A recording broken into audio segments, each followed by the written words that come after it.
मैं यशलीन आपका स्वागत करती हूँ तक्षशिला ट्यूटोरियल्स के ऑनलाइन चैनल पर।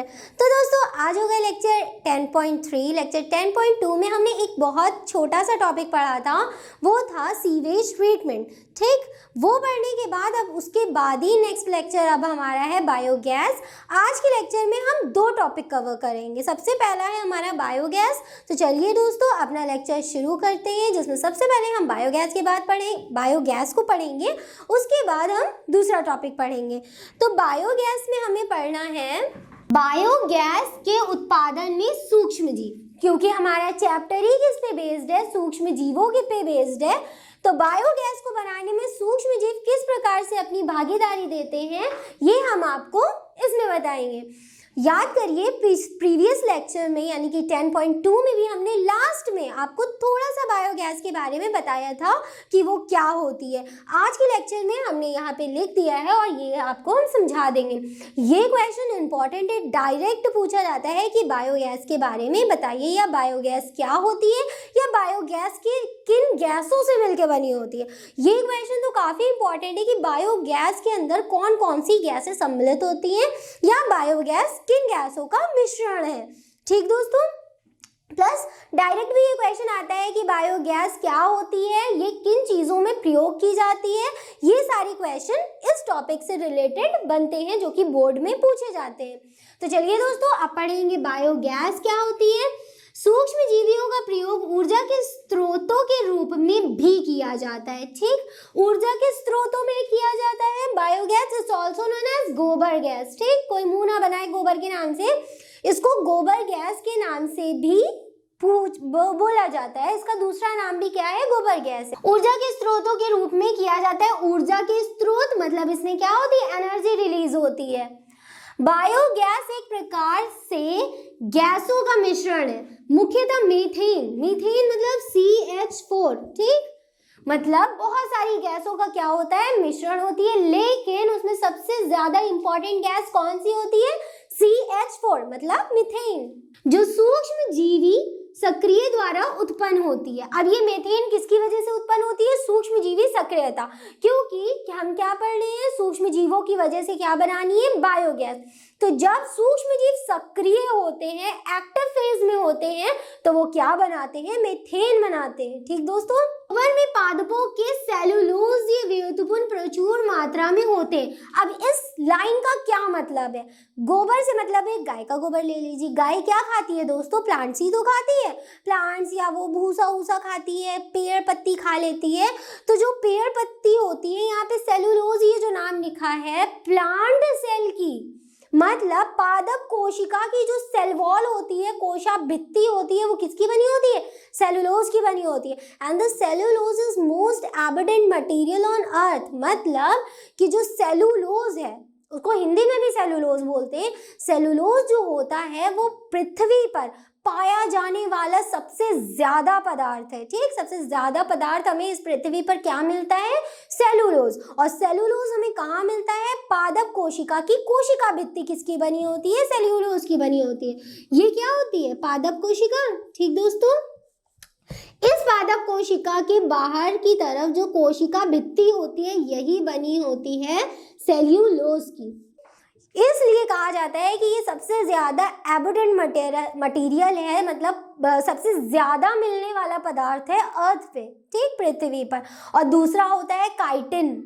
ये बस एक जनरल नॉलेज के लिए हमने आपको बता दिया। दूसरा होता है काइटिन, जो मच्छर और मक्खी और कॉकरोच के जो पर बने होते हैं, देखते होंगे चिकने चिकने से होते हैं, ऐसे करते हैं तो टूट भी जाते हैं।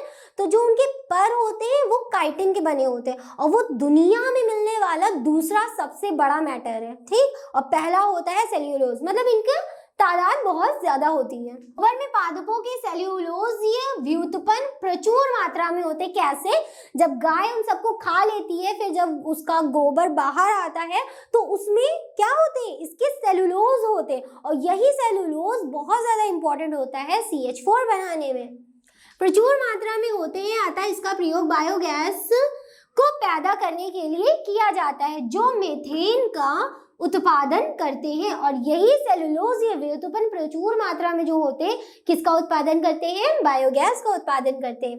बायोगैस संयंत्र का उपयोग मुख्य रूप से गांव में खाना बनाने एवं प्रकाश उत्पन्न करने के लिए किया जाता है। ये वाली लाइन हमने आपको प्रीवियस लेक्चर में भी बताई थी कि जो नॉर्मल जो सिटी के लोग होते हैं वो तो इतना इसका यूज़ नहीं करते हैं, हम लोग के पास गैस स्टोव्स होते हैं, लेकिन जो गांव के लोग होते हैं जिनके पास एडवांस गैस स्टोव या इंडक्शन वगैरह नहीं होता है, वो इन गोबर के कंडे बनाकर ठीक बायोगैस से ही क्या करते हैं? प्रकाश बनाते हैं और उसी के ऊपर खाना बनाने के लिए यूज़ करते हैं। खाना बनाने एवं प्रकाश उत्पन्न करने के लिए किया जाता है। कहाँ? गाँव में। ठीक, शहर में तो इतना नहीं देखने को मिलेगा, गांव में ही ये देखने को मिलेगा। ठीक, बायोगैस एक प्रकार से गैसों का मिश्रण होती है जो सूक्ष्म जीवी सक्रियता द्वारा उत्पन्न होती है। ये बात भी हमने आपको ऊपर बताई थी कि सूक्ष्म जीवी जब तक नहीं होंगे, सूक्ष्म जीवी सक्रिय नहीं होंगे, जब तक ये बायोगैस नहीं बनेगी। बायोगैस एक प्रकार से गैसों का मिश्रण है, जानते हैं आप, बहुत ज्यादा गैसों का मिश्रण है, वो भी हम आपको नीचे बताएंगे। H2CO2 भी होती है उसमें। सूक्ष्म जीवी सक्रियता द्वारा उत्पन्न होती है। कुछ बैक्टीरिया जो सेलुलोजीय पदार्थों पर अवायवीय रूप से उगते हैं वह CO2 तथा H2 के रूप के साथ बड़ी मात्रा में मीथेन भी उत्पन्न करते हैं। कौन कौन सी गैस है? CO2 है, H2 है और CH4। ये सब गैसें किस लिए उत्पन्न ये सब गैसों का मतलब जब मिश्रण हो जाते हैं, ये सब गैसें आपस में मिल जाती है तो कौन सी गैस बनाती है दोस्तों? बायोगैस। और बायोगैस एक ऊष्मा या ऊर्जा का बहुत अच्छा स्रोत है जो कि ऊर्जा उत्पन्न करने के लिए या ऊष्मा उत्पन्न करने के लिए यूज किया जाता है। और गांव में ज्यादातर ये यूज होते हैं खाना बनाने के लिए और प्रकाश को उत्पन्न करने के लिए। जलाए जाते हैं ये गोबर के कंडे। ठीक, तो यहाँ पे हमारा बायोगैस कंप्लीट होता है। एज इट इज आपको यहाँ से लेकर यहाँ तक के याद करना ही होगा। पहले ही हमने इसको छोटा करा है, काफी छोटा करा है, यहाँ से यहाँ तक के आपको पूरा इसे याद करना होगा। तो चलिए दोस्तों अब बढ़ते हैं अपने नेक्स्ट टॉपिक की तरफ। तो दोस्तों अब हमारा दूसरा टॉपिक है जैव नियंत्रण कारक के रूप में सूक्ष्म जीव, मतलब माइक्रोब जो कि बायो कंट्रोल करे। बायो कंट्रोल से मतलब है जैसे बहुत ज़्यादा लोग कीटनाशक का उपयोग करते हैं जिसकी वजह से बायो मतलब हमारे जीवन शैली को बहुत ज़्यादा नुकसान उठाना पड़ता है। तो आप देखेंगे पादप रोगों तथा पीड़कों मतलब पेस्ट वो होते हैं जो जैसे कि मच्छर मक्खी होती है, ये सब जो फसलों को खराब कर देते हैं, एक प्रकार से ऐसे भी कह सकते हैं जो फसलों को खराब कर देते हैं उन्हें क्या कहते हैं? पीड़क या पेस्ट के नियंत्रण के लिए जैव वैज्ञानिक विधि का प्रयोग ही क्या कहलाता है? जैव नियंत्रण, जिसे बायो कंट्रोल कहते हैं। जब हम इन सब पे पादप रोगों मतलब बहुत सारे प्लांट्स ऐसे होते हैं जो कि खराब हो जाते हैं। अब जैसे पत्तियां पीली पड़ जाती हैं, उसके अंदर ब्राउन कलर के पैचेस आ जाते हैं, तो मतलब पादप को भी क्या हुआ है? रोग हो गया है। पादप रोग या उनको पेस्ट से बचाने के लिए, पीड़कों से बचाने के लिए, कीटों से बचाने के लिए जो उपयोग विधि होती है, जो जैव वैज्ञानिक विधि का प्रयोग करते हैं, उसी को क्या कहते हैं? Bio control. मतलब हमने जैव नियंत्रण किया है, उसको खराब होने से हमने उसे बचाया है, जैव पे नियंत्रण किया है। विषाक्त रसायन जैसे कि कीटनाशक होते हैं, पीड़कनाशक होते हैं, ये सब जो छिड़काव होते हैं, जैसे कोई फसल है उस पे कीटनाशकों का छिड़काव करेंगे तो वो हमारे लिए काफ़ी अनहेल्दी होता है, बहुत ही ज़्यादा अनहेल्दी होता है टाइप से, स्वास्थ्य के लिए अच्छा नहीं होता है। कीटनाशकों खाद्य श्रृंखला के माध्यम से जीवधारियों के शरीर में पहुंचते हैं, मतलब हमारे शरीर में पहुंचते हैं। विषाक्त रसायन कीटनाशक किससे बनते हैं? अब वो भी कोई ऐसे रसायन से बनते होंगे जिसकी वजह से पेस्ट मरते हैं ना, उसके अंदर कोई अच्छी चीज़ तो मिली नहीं होती है जिसकी जो कि पेस्ट को हार्म करे, तो वो काफ़ी ऐसे रसायन डाले जाते हैं पादपों में जो कि पेस्ट खाए और मर जाए। तो वही पदार्थ हमारे अंदर भी जाते हैं खाद्य श्रृंखला के थ्रू। खाद्य श्रृंखला क्या होती है? जब इन पादपों को हम खा लेते हैं। ठीक, खाद्य श्रृंखला के माध्यम से जीवधारियों के शरीर में पहुंचते हैं, ये पर्यावरण को भी प्रदूषित करते हैं। अब मान लीजिए कीटनाशक छिड़का, ये पर्यावरण को कैसे प्रदूषित करेंगे? कीटनाशकों का छिड़काव हुआ खाद पे, फिर बारिश हुई तो ये कीटनाशक बहते हुए नदियों में पहुंच जाते हैं, तो इससे वाटर पोल्यूशन होता है और क्या हुई, प्रदूषित किया ना उसको। तो यही होता है कि ये पर्यावरण को भी प्रदूषित करते हैं। अब इसका एक पॉइंट बनता है जैव उर्वरक के रूप में सूक्ष्म जीव। सूक्ष्म जीवों का प्रयोग जैव उर्वरक क्या होते हैं, बायो फर्टिलाइजर्स होते हैं। बायो फर्टिलाइजर्स वो होते हैं जो बायो की मतलब मिट्टी की उर्वरकता को बढ़ाते हैं, इसीलिए इनको उर्वरक कहते हैं। माइक्रोब एज बायो फर्टिलाइजर्स, ठीक, जो बायो मतलब मिट्टी की फर्टिलिटी को बढ़ाते हैं, उपजाऊ क्षमता को बढ़ाते हैं, उनको बायो फर्टिलाइजर्स बोलते हैं। ये बिल्कुल नॉर्मल प्रोसेस है, मतलब जीवन शैली में होने वाला, इसमें कोई रसायन का यूज नहीं होता है। इसको पढ़ते हैं हम। जैव उर्वरकों का मुख्य स्रोत जीवाणु, कवक तथा साइनोबैक्टीरिया है। साइनोबैक्टीरिया वो होता है जो यही एक ऐसा होता है जो कि फोटोसिंथेसिस करता है, मतलब प्रकाश संश्लेषण की प्रक्रिया करता है। कौन, साइनोबैक्टीरिया। जैव उर्वरकों का मुख्य स्रोत होता है जीवाणु मतलब बैक्टीरिया, कवक मतलब फंजाई तथा साइनोबैक्टीरिया। द फोटोसिंथेटिक बैक्टीरिया बोलते हैं इसको, क्यों, क्योंकि ये प्रकाश संश्लेषण की प्रक्रिया में पार्टिसिपेट करता है। होते हैं लेग्यूमिनस पादपों की जड़ों पर उपस्थित ग्रंथियों का निर्माण राइजोबियम जीवाणु की सहजीवी संबंध द्वारा होता है। अब इस पॉइंट का क्या निकलता है, लेग्यूमिनस पादप, लेग्यूमिनेसी फैमिली को जो पादप बिलोंग करते हैं उनको लेग्यूमिनस प्लांट कहते हैं, ठीक। लेग्यूमिनस पादप की जड़ों पर उपस्थित ग्रंथियों का निर्माण राइजोबियम, ये एक जीवाणु का नाम है, ठीक दोस्तों। राइजोबियम एक जीवाणु का नाम है। राइजोबियम जीवाणु की सहजीवी संबंध। अब सहजीवी संबंध का मतलब होता है कि साथ साथ रहना। इसमें दो जीव साथ साथ रहते हैं। कैसे रहते हैं, लेग्यूमिनस पादप है, ठीक। इमेजिन करिए एक लेग्यूमिनस पादप है, उसकी जड़ों में काफी सारी ग्रंथियां हैं, ठीक। उन ग्रंथियों में राइजोबियम रहता है। राइजोबियम रहता है एक एल्गी के साथ, मतलब एक शैवाल के साथ।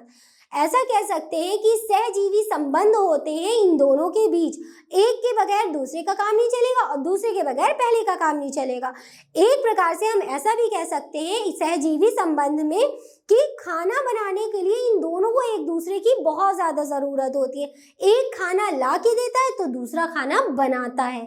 ये बात होती है सहजीवी संबंध में कि एक इंसान, मान लीजिए एल्गी खाना ला के देगी किसको, राइजोबियम नाम के बैक्टीरिया को, और यही राइजोबियम बैक्टीरिया क्या करेगा, जब खाना बनाएगा तब दोनों साथ मिलकर खाना खाएंगे, वरना दोनों भूखे रह जाएंगे, ठीक। ये होता है सहजीवी संबंध पादपों में, हमारे में नहीं, पादपों में। राइजोबियम जीवाणु का सहजीवी संबंध द्वारा होता है ये जीवाणु। अब मेन बात आती है कि इन जीवाणुओं का काम क्या होता है, जिसकी वजह से हम इन्हें यहाँ पढ़ रहे। अब जीवाणु है, कवक है, साइनोबैक्टीरिया, ये सब कौन है, ये सब सूक्ष्म जीव है, ठीक।